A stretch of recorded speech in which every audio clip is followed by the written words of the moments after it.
प्रीता की आ गई याददाश्त और अकेली प्रीता जाएगी लूथरा हाउस और हो गई प्रीता की लूथरा हाउस में वापसी और करण को लगेगा बड़ा शौक। जी हाँ दोस्तों, कुंडली भाग्य के आने वाले धमाकेदार एपिसोड में जब सर पर चोट लगने के बाद प्रीता मुंबई में घर पर आराम करेगी, तभी प्रीता को अपने 20 साल पुरानी करण की यादें याद आएगी, जिसे याद करके प्रीता जोर से चिल्लाएगी करण। और तभी कमरे में राजवीर के ना होने की वजह से प्रीता जब अपने आप को संभालती हुई उठेगी, तभी प्रीता को अपनी 20 साल पुरानी याददाश्त पूरी आ चुकी होगी, जिस वजह से 20 साल बाद पूरे लूथरा परिवार से बदला लेने के लिए और अपने बेटे शौर्य को देखने के लिए जब प्रीता लूथरा हाउस की ओर बढ़ेगी, तभी राजवीर लूथरा हाउस में जाकर शौर्य को गिरफ्तार करवा देगा और पुलिस स्टेशन में राजवीर चला जाएगा। लेकिन जब प्रीता लूथरा हाउस में पहला कदम रखेगी और घर पहुंचेगी, तभी करण अपने बेटे शौर्य को गिरफ्तार होता हुआ देख काफी ज्यादा फ्रस्ट्रेट होगा। इसीलिए जब प्रीता अचानक से लूथरा हाउस में घर के अंदर आएगी और आखिर में ऋषभ प्रीता की बातें करे होंगे,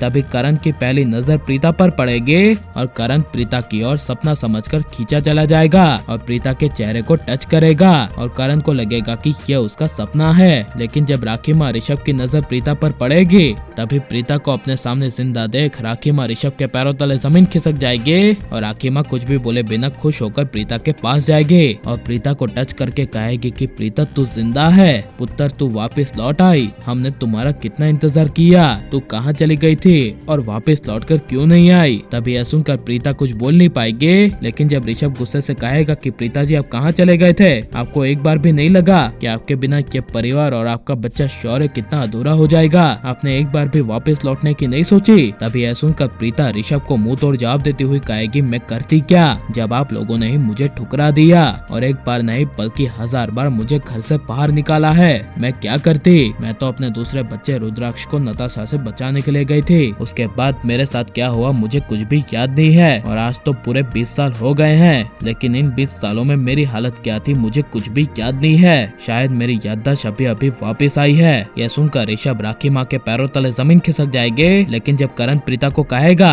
कि प्रीता तुम मेरे सवाल का जवाब दो, तुम मुझे अकेला छोड़कर कहाँ चली गई थी, पूरे परिवार को तुमने छोड़ा ये तो अलग बात है, लेकिन तुमने मुझे क्यों छोड़ा। यह सुनकर प्रीता कुछ बोल नहीं पाएगी और तभी पीछे से और कोई नहीं बल्कि राजवीर आ जाएगा और करण की नजर जब राजवीर पर पड़ेगी, तभी शौर्य को गिरफ्तार करवाने वाले राजवीर पर करण को काफी ज्यादा गुस्सा आएगा और गुस्से से घर से बाहर जाने के लिए कहेगा और राजवीर करण के लूथरा हाउस से भगाने के बावजूद जब घर के बाहर नहीं जाएगा और करण राजवीर को कहेगा कि तू है कौन, तभी राजवीर कहेगा मैं रुद्राक्ष हूँ, आपका बेटा और प्रीता माँ की संतान। यह सुनकर राखी माँ करण ऋषभ के पैरों तले जमीन खिसक जाएंगे और जब रुद्राक्ष प्रीता का हाथ पकड़ के कहेगा कि आप लोगों की बर्बादी पता है क्यों हुई है और मेरी बड़ी माँ राखी माँ आपकी यह हालत की वजह क्या है, सिर्फ मेरी माँ प्रीता है, आप लोगों ने 20 साल पहले बेवजह मेरी माँ प्रीता को घर से बाहर निकाल दिया था ना, तो ये सब उनके ही किए की सजा है। यह सुनकर ऋषभ राखी माँ करण को काफी बड़ा शौक लगेगा और कोई भी कुछ राजवीर को बोल नहीं पाएगा और प्रीता को वापस लूथरा हाउस जाना चाहिए क्या नहीं और प्रीता की पुरानी याददाश्त वापस आनी चाहिए क्या नहीं और आप यह करण को प्रीता के साथ देखना चाहते हैं क्या नहीं, ये सब हमें कमेंट में जरूर बताएं और आप लाइक शेयर हमारे चैनल को सब्सक्राइब करें।